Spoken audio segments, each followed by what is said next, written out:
João Batista não é nascido de novo. Enviaram-me um vídeo de um pastor em que ele diz isso, que João Batista, ele não tinha nascido de novo. Tá certo isso? E relacionada a essa pergunta, uma outra pergunta, que é uma pergunta muito válida. Como o Espírito Santo agia nos crentes do Antigo Testamento, da velha aliança? Ele agia? Se sim, como? Pois a Bíblia fala que o Espírito Santo viria. A profecia de Joel, nós lemos isso. Mas isso significa dizer que o Espírito Santo, ele não agia nos crentes, dentro dos crentes, não habitava neles. O que significa isso? Curta, comente, se inscreva e bora para mais um vídeo. Vamos lá, gente, vamos mostrar aqui o vídeo. Lembrando que isso aqui, a gente está aqui para falar sobre a nossa fé. E sempre foi assim, você lê, por exemplo, nos grandes tratados teológicos, tá lá o cara cita o outro pastor falando de tal, falou isso aqui, e nós discordamos e tal. Então isso aqui faz parte, não é uma ofensa à pessoa de ninguém. A gente está simplesmente falando sobre a fé. Como as pessoas reagem aos meus vídeos também, eu acho que é normal isso aí, de maneira respeitosa. Claro, tem umas coisas muito absurdas. Mas vamos lá, vamos lá, vamos lá. Vamos ver aqui então, vou colocar aqui, foi esse vídeo que me mandaram. E aqui é o vídeo do pastor, eu não, esqueci o nome do pastor. Espera só ver aqui, pastor Eduardo Reis, esse é o nome do pastor. Acho que esse irmão aqui reagiu ao pastor e aí o pastor também já deu uma resposta. Vamos lá. Sua pregação que João Batista, o maior dos profetas, não foi salvo. Vamos ver. Eu não disse isso não, quem tá falando é ele.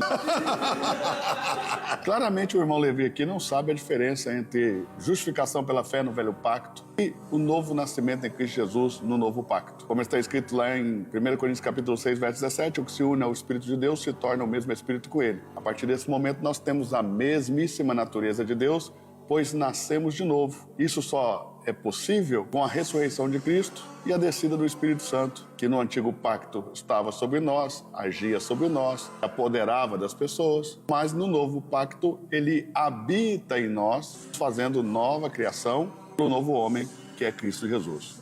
Pegou esse ministério de João Batista, né? De ficar tentando combater tudo que é errado. João Batista combatia ferreamente os fariseus. Só tem um detalhe, diga qual? João Batista nunca nasceu de novo, irmão. Quem nasceu de novo não foi chamado para combater o mal, foi chamado para pregar Jesus. Deixa o mal que Deus já resolveu. A Bíblia diz que o diabo já foi vencido, ele não vai ser vencido, ele já foi vencido. Deus não chamou você para combater o mundo, chamou você para expandir o reino dos céus. Bom, até aqui eu estou apenas falando sobre permanecer no propósito, né? O próprio João Batista diz que o seu propósito era ter a voz que clama no deserto, endireitando o caminho do Senhor. E ele foi se envolver no adultério que houve entre a esposa de Herodes Filipe, seu irmão Herodes Antipas, e acabou, por isso, perdendo a cabeça. Por isso que eu disse que tem coisa que você não foi chamado para combater. Então nós temos chamados específicos, e se você não foi chamado para combater Herodes, fica no deserto clamando. Esse pastor declarou.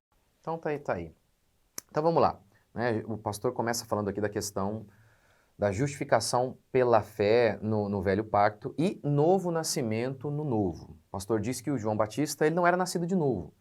O irmão entendeu, né, o irmão que está reagindo ali, né, o irmão aqui, o irmão Levi, o irmão entendeu que isso, dizer que não nasceu de novo, é sinônimo de dizer que não é salvo. E o pastor retrucou, não, são coisas distintas. Ser justificado é uma coisa na antiga aliança, e nascer de novo é outra coisa. Por um lado, são coisas distintas, no sentido de que são etapas da nossa salvação. Somos eleitos, somos chamados, justificados, regenerados, santificados, glorificados. Então, são etapas mesmo. Mas tudo isso faz parte da salvação.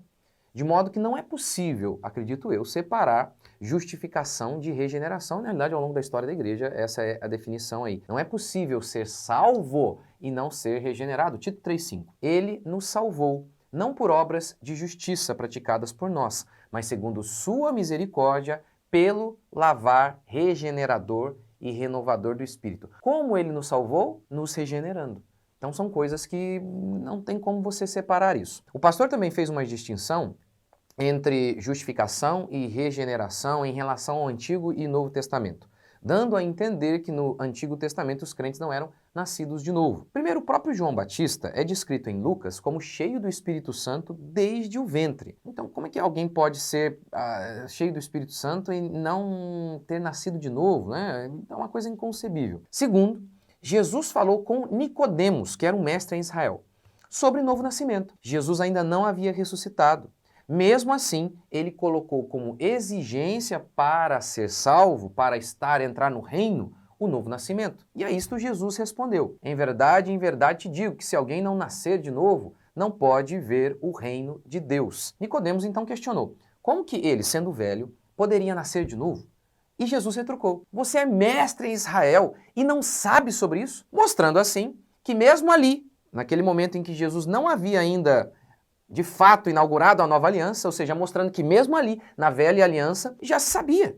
Ou no caso de Nicodemos, já se deveria saber sobre o novo nascimento. Uma passagem que a gente pode citar sobre isso é 2 Coríntios 5,16, em que Paulo cita a promessa de Deus sobre o povo de Israel, a promessa que Deus fez sobre Israel, de que Deus habitaria entre eles. O texto ali fala sobre uma conexão entre o templo, mas o próprio Deus disse que ele habitava não em templos feitos por mãos humanas. Ou seja, então aqui a gente já tem sim uma promessa, a gente já tem um vislumbre aí de Deus falando sobre habitar no seu povo, e lá no Antigo Testamento, ou na Antiga Aliança. O que acontece é o seguinte, por conta da promessa sobre a vinda do Espírito Santo, muitas vezes, de bate-pronto assim, nós acabamos tendo uma confusão, achando que o Espírito Santo, ele não atuava no povo de Deus, ou então, melhor dizendo ainda, não regenerava aquele povo lá do Antigo Testamento, da Antiga Aliança. De fato, há uma distinção da atuação do Espírito Santo, isso é claro. Mas o que significa dizer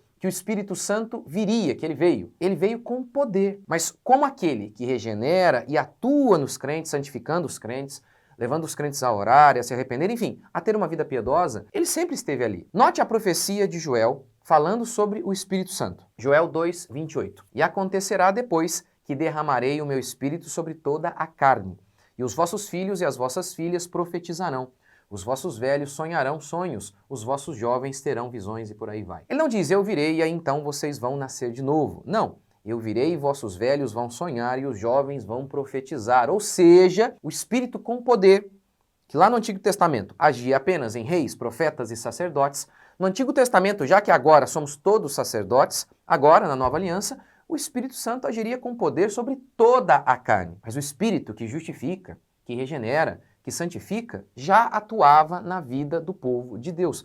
Porque sem nascer de novo não é salvo. Dizer que os crentes do Antigo Testamento, ou da Antiga Aliança, eles não eram nascidos de novo, que eles não tinham o Espírito de Deus agindo dentro deles, significaria dizer que eles criam por eles mesmos, que eles tinham força neles mesmos para crer, que eles se arrependiam por eles mesmos, algo que a gente sabe que é obra do Espírito Santo, que eles se santificavam por eles mesmos. Ora, isso significaria negar a grande doutrina da salvação, a graça, a justificação pela fé, que declara que nós não podemos fazer nada disso por nós mesmos. Paulo disse em Romanos que os que estão na carne não podem agradar a Deus. O que significa estar na carne?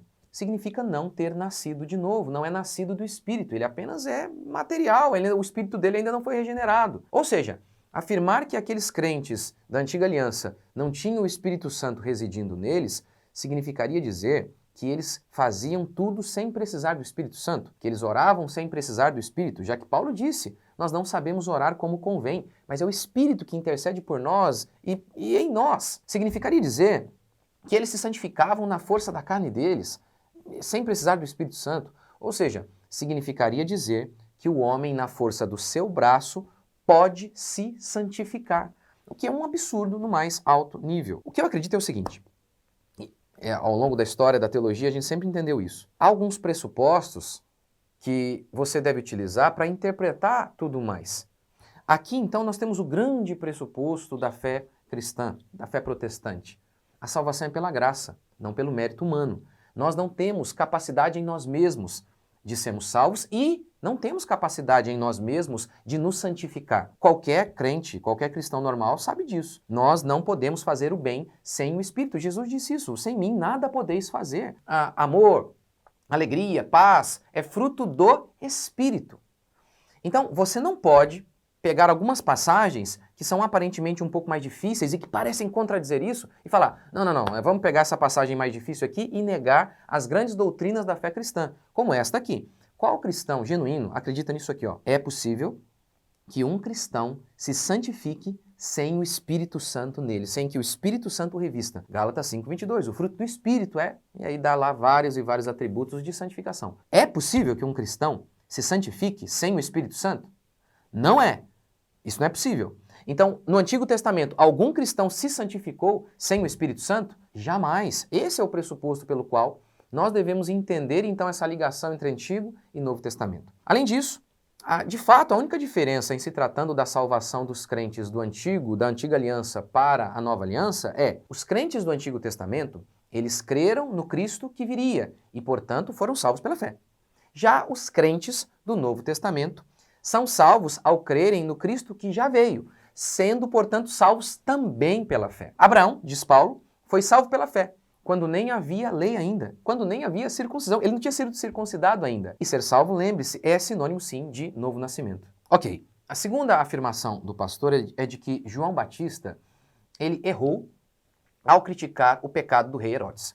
A crença do pastor é de que não devemos combater o mal, ele disse exatamente isso. Pois, segundo o pastor, o próprio João disse que a missão dele era preparar o caminho de Jesus, devemos apenas pregar Jesus e não combater o mal. Ora, Jesus, ele nasceu para salvar o homem do pecado.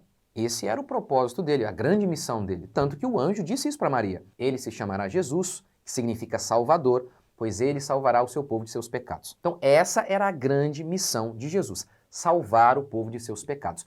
Como? Na cruz. Mas como Jesus foi parar na cruz? Porque ele se envolveu em combater o mal de seus dias.